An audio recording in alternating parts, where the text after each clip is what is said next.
దిత్వా తుఫాన్ ప్రభావంతో శ్రీలంకలో ఎమర్జెన్సీ సిచ్యువేషన్ కల్పిస్తోంది. అన్ని ప్రభుత్వ కార్యాలయాలకి, స్కూళ్ళకి సెలవులు ప్రకటించేశారు. దేశవ్యాప్తంగా రైలు సర్వీసులు ఎక్కడికక్కడ నిలిచిపోయాయి. ఆకస్మిక వరదలతో సుమారుగా 100 మందికి పైగా ఈ వరదల్లో కొట్టుకుపోయారు. 34 మంది కనిపించకుండా గల్లంతైపోయారు. 3 రోజులు భారీగా వర్షాలతో అతలాకుతలమైపోయారంతా కూడా. ఎక్కడ చూసినా సిచ్యువేషన్, ఎక్స్ట్రీమ్ సిచ్యువేషన్ కనిపిస్తోంది. 600కు పైగా నివాసాలన్నీ నేలకూలిపోయాయి. పాఠశాలలు, తర్వాత హాస్పిటల్ బిల్డింగ్స్ అన్నీ కూడా పూర్తిగా అవన్నీ కొట్టుకుపోయాయి. వంతెనలన్నీ కూడా కంప్లీట్గా కొలాప్స్ అయిపోయాయి. 14,000 మందిని సురక్షిత ప్రాంతాలకు తరలించినట్టు అధికారులు చెప్తున్నారు. శ్రీలంకలో భారీ ప్రాణ నష్టం వాటిల్లిందని చెప్పి దానిపైన ప్రధాని మోదీ కూడా విచారం వ్యక్తం చేశారు. ఆపరేషన్ సాగర్ బంధు పేరుతో లంకకు అత్యవసర మానవతా సాయాన్ని కూడా మోదీ అందిస్తూ ఉన్నారు. ఆపరేషన్ సాగర్ బంధు పేరిట ఒక ఆపరేషన్ కూడా భారత ప్రభుత్వం చేపట్టింది. ఇప్పుడు అందరినీ కూడా అటు శ్రీలంకలో సహాయ చర్యలు చేయడం కోసం ఈ ఆపరేషన్ చేపట్టింది. సో మనం విజువల్లో చూస్తున్నాం శ్రీలంకలో ఎటువంటి ఎక్స్ట్రీమ్ సిచ్యువేషన్ ఉందనేది. సో వాగులు, వంకలన్నీ ఉప్పొంగి ప్రవహిస్తున్నాయి. దిత్వా తుఫాన్ ప్రభావం ఇది. సో ఇప్పుడు ఆ దిత్వా తుఫాన్ దక్షిణ భారతదేశం వైపుగా దూసుకొస్తుంది. మరీ ముఖ్యంగా తమిళనాడు, చెన్నై, తెలంగాణ పైన ఈ ప్రభావం చూపించే అవకాశం కనబడుతుంది. తమిళనాడు, ఆంధ్రప్రదేశ్ అండ్ తెలంగాణ పైనే నెక్స్ట్ ఇటువంటి ప్రభావం ఉండే అవకాశం కనబడుతోంది. సో దిత్వా తుఫాన్ ప్రభావం ఎలా ఉందో మనం విజువల్లో చూస్తున్నాం. శ్రీలంకలోని పలు ప్రాంతాలకి పెద్ద ఎత్తున మన ఆపరేషన్ సాగర్ బంధు పేరిట వారంతా కూడా ఇప్పుడు ఆర్మీ సిబ్బంది శ్రీలంకకు వెళ్ళిపోయారు. విజువల్లో చూస్తున్నాం హెలికాప్టర్ సహాయంతో అక్కడ సహాయక చర్యలు చేపడుతున్నారు. ఇక ఆర్మీ సిబ్బంది కొండలోయల ప్రాంతాల్లో ఎక్కడైతే ఆ కొండలోయలు విరిగిపోయి అక్కడ చెల్లా చెదురుగా నివాసాలన్నీ పడిపోయి ఆ నివాసాల మధ్యలో చిక్కున్నటువంటి ఆ ప్రజలందరినీ కూడా బయట తరలించే ప్రయత్నం చేస్తున్నారు. రైట్ సైడ్ విజువల్ మీరు చూడండి. హెలికాప్టర్ సహాయంతో అక్కడ ఉన్నటువంటి ఒక ముసలావిడని ఆ చుట్టూ నీళ్ళే ఉండిపోయాయి. మధ్యలో ఒక నివాసం ఉంది. ఆ నివాసంలో ఒక పెద్ద ఆవిడ ఉండిపోతే ఆవిడని హెలికాప్టర్ సహాయంతో బయటికి తీసుకొచ్చే ప్రయత్నం చేశారు. సో చేతులపై మోసుకెళ్తూ ఉన్నారు. సో కొండ చెర్లపై నుంచి ఎటువంటి విధంగా వాగులు, వంకలు పొంగుతున్నాయి. రైట్ సైడ్ విజువల్లో కింద చూడండి మీరు. సో అది సిచ్యువేషన్ శ్రీలంకలో. దిత్వా తుఫాన్ కంటిన్యూస్గా 60 సెంటీమీటర్ల వర్షపాతం, 60 సెంటీమీటర్ల వర్షపాతంతో అక్కడ ఇది సిచ్యువేషన్. చాలా భయంకరమైనటువంటి సిచ్యువేషన్ నెలకొంది. ఎక్కడ చూసినా కూడా వాగులు, వంకలు ఉప్పొంగడం ఒక సముద్రాన్ని తలపిస్తోంది శ్రీలంక ప్రాంతం. సో అటు బే ఆఫ్ బెంగాల్, ఇటు ఇండియన్ ఓషన్ రెండింటి మధ్యలో ఉంటుంది శ్రీలంక. సో ముఖ్యంగా ఇండియన్ ఓషన్ అదంతా కూడా హిందూ మహాసముద్రం అయిపోయిందన్న చందంగా మారిపోయింది పరిస్థితి. సో అక్కడ కొండ చెరువు విరిగి పడితే వాళ్ళందరూ ఎలా తరలిస్తున్నారు చూడండి. ఆ విజువల్స్లో ఒక తాడును బిగించి ఆ తాడు సహాయంతో ఒక్కొక్కరిని బయటికి తరలిస్తున్నారు. కొంత పెద్దవారిని భుజాలపై ఎత్తుకొని మరి బయటికి తరలిస్తున్నారు. సో చాలా ఎక్స్ట్రీమ్ సిచ్యువేషన్ ఉంది. సో శ్రీలంకలో ఎటు చూసినా అట్టుడికిపోతోంది. సో ప్రజెంట్ అక్కడ మీరు రైట్ సైడ్ విజువల్స్లో చూస్తున్న డబ్బాలు, ఆ విజువల్స్ అన్నీ కూడా అక్కడ ఫుడ్ తరలించడం కోసం తీసుకొచ్చిన సిచ్యువేషనే. సో దిత్వా తుఫాన్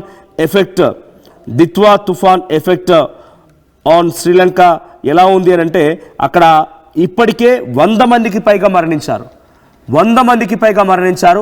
50 మందికి పైగా వారు కనీసం వారి మృతదేహాలు కూడా కనిపించలేదు. ఆ నీళ్ళు వాటర్లో మొత్తం కొట్టుకుపోయాయి.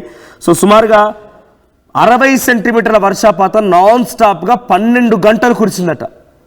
హైదరాబాద్ మహానగరంలో 2 సెంటీమీటర్ల వర్షపాతం కురిస్తేనే ఎటువంటి సిచ్యువేషన్ ఉంటుందో తెలుసు. అలాంటిది 60 సెంటీమీటర్ల వర్షపాతం నాన్ స్టాప్గా 12 గంటల పాటు కురిసింది. సో అక్కడ ల్యాండ్ స్లైడ్స్ చాలా హెవీగా ఉన్నాయి. ఒకసారి మీకు విజువల్ చూపిస్తాను నేను ఇక్కడ. సో సహాయక చర్యలకు సంబంధించి విజువల్స్ మీరు చూస్తున్నారు. ఇక్కడ ఒక ప్రత్యేకమైనటువంటి విమానం ద్వారా భారత ప్రభుత్వం కూడా ఆపరేషన్ సాగర్ బంధు పేరుతో అత్యవసర మానవతా సాయాన్ని అందించడం కోసం అక్కడికి వెళ్ళింది. ఇది భారత ఆర్మీకి సంబంధించి హెలికాప్టర్.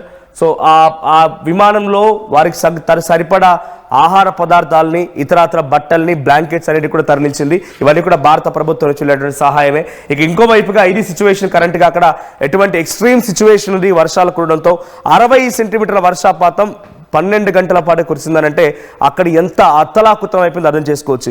కొండ చెరువులు విరిగి పడ్డాయి, చెట్లన్నీ కూలిపోయాయి, నివాసాలన్నీ ధ్వంసమైపోయాయి, హాస్పిటల్స్ బిల్డింగ్స్ పడిపోయాయి, పాఠశాల బిల్డింగ్స్ పడిపోయాయి, చుట్టూ నీళ్ళే ఉండిపోయాయి, మధ్యలో నివాసాలు ఉండిపోయాయి. అక్కడ నుంచి బయటికి రావడం కూడా కొంత ఇబ్బంది. కాబట్టి హెలికాప్టర్ సహాయంతో పైకప్పుల పైన రేకుల పైన వాళ్ళంతా నిల్చొని ఉండిపోతే హెలికాప్టర్ సహాయంతో కొంతమంది గుర్తించిన అందరూ కూడా బయట తీసుకొచ్చే ప్రయత్నం చేశారు. సో ఇప్పటికీ కొన్ని వందల సంఖ్యలో రైళ్లు మొత్తం కూడా రద్దయిపోయాయి. ఎక్స్ట్రీమ్ సిచ్యువేషన్ కొనసాగుతుంది శ్రీలంకలో జరిగేటువంటి ఇప్పుడు ఈ విధ్వంసం చూసి దిత్వా తుఫాన్ ప్రభావం ఎలా ఉండబోతుందో అర్థం చేసుకోవాలి.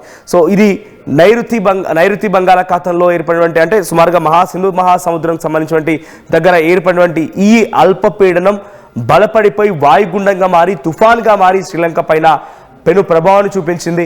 హిందూ మహాసముద్రంలో ఇప్పుడు డైరెక్ట్గా శ్రీలంక మునిగిపోయిందా అన్న చందంగా అక్కడ నీళ్లు కనిపిస్తూ ఉన్నాయి. చాలా పెద్ద ఎత్తున ల్యాండ్ స్లైడ్స్, తర్వాత వాటిపై నుంచి కొండచెర్లపై నుంచి భారీగా వరద నీరు ఉప్పొంగుతోంది. ఎటు చూసినా కొంత అగమ్య గోచరమైనటువంటి పరిస్థితి కనబడుతోంది. అక్కడ అత్యంత ఎమర్జెన్సీ సిచ్యువేషన్ తలపిస్తోంది.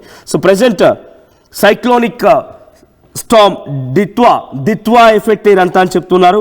సో 100 మందికి పైగా మరణించారు, 36 మంది వారంతా కూడా కొట్టుకుపోయారు, వారంతా గల్లంత అయిపోయారు. సో సెంట్రల్ హిల్ రీజియన్స్ దగ్గర బదుల్లా డిస్టిక్లో ఈ ప్రభావం మరీ ఎక్కువగా ఉంది.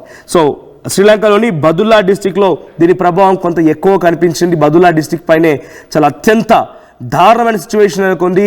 ట్రైన్స్ రద్దయిపోయాయి, పబ్లిక్ ట్రాన్స్పోర్టేషన్ కంప్లీట్ కొలాప్స్ అయిపోయింది, రోడ్స్ అన్ని కుప్పకూలిపోయాయి, బ్రిడ్జెస్ అన్ని కూలిపోయాయి, నివాసాలు ఉండడానికి నివాసాలు లేవు, హాస్పిటల్స్ లేవు, స్కూల్స్ లేవు. మీకు విషయం ఏంటంటే అక్కడ కనీసం ఎమర్జెన్సీ సిచ్యువేషన్లో ఏర్పాటు చేసేటువంటి సిచ్యువేషన్ కూడా లేదు. అంటే సురక్షిత ప్రాంతాలకు తరలించే సిచ్యువేషన్ కూడా లేదు. ఎక్కడ చూసినా అంతా కామన్గా ఒకే సిచ్యువేషన్ కనబడుతోంది. సో బదులా డిస్టిక్లో ప్రజెంట్ అక్కడ ఒకే దగ్గర 80 మంది ఒకే దగ్గర గల్లంత అయిపోయారట. ఆ తర్వాత 14,000 మంది అక్కడంతా కూడా వాళ్ళ ఫ్యామిలీస్ మొత్తం కూడా వేరే ఎమర్జెన్సీ షెల్టర్స్ తరలించారంట. 5,000 కుటుంబాలని సంబంధించినటువంటి 14,000 మందిని సో అంత ఎమర్జెన్సీ సెంటర్కి తరలించారు. ఎసెన్షియల్ సర్వీస్ అన్ని అక్కడ కొనసాగిస్తున్నట్టు తెలుస్తోంది. So Sri Lanka's east coast intensifying from a deep depression into cyclonic storm. East coast ప్రాంతం శ్రీలంకకు సంబంధించినటువంటి ఈస్ట్ కోస్ట్ వైపుగా దీని ప్రభావం కొంత ఎక్కువగా కనిపించింది. So north west moving towards the Coast of India. So present Ditwah తుఫాన్ ఇండియా వైపుగా దూసుకొస్తోంది. ఇండియా వైపుగా దూసుకొచ్చేటువంటి ఈ క్రమంలో కొంత దీని ప్రభావం ఎలా ఉంటుందో చూడాలి. సో ప్రజెంట్ గంటకి దిశను మార్చుకుంటూ వెళ్తోంది దిత్వా తుఫాన్. సో దిత్వా తుఫాన్ దిశను మార్చుకుంటూ వెళ్తున్న క్రమంలో మన దగ్గర ఎటువంటి సిచ్యువేషన్ ఉంటుందో చూడాలి. సో శ్రీలంకని ఈరోజు తెల్లవారుజామున 2 గంటల సమయానికి అది తీరం దాటేసింది, శ్రీలంక బార్డర్ దాటేసింది. ప్రజెంట్ బంగాళాఖాతం మీదుగా ఇటు దక్షిణ భారతదేశం వైపుగా దూసుకొస్తోంది. సో ముఖ్యంగా ఇది చెన్నై దగ్గర తీరం దాటే అవకాశం కనబడుతోంది. ఆ సమయంలో మరి ఇక్కడ సిచ్యువేషన్ ఎలా ఉంటుందో చూడాలి. ప్రచండ గాళ్లతో భారీ నుంచి అత్యంత భారీ వర్షాలతో పెద్ద ఎత్తున ఇక్కడ అల్లకల్లోలమైనటువంటి వాతావరణం ఉండే అవకాశం ఉంది. సో శ్రీలంకలో ఇప్పటికే మరణాలు సంభవిస్తున్నాయి. ఒకసారి ఆ ఎక్స్ట్రీమ్ సంబంధించిన విజువల్స్ చూద్దాం.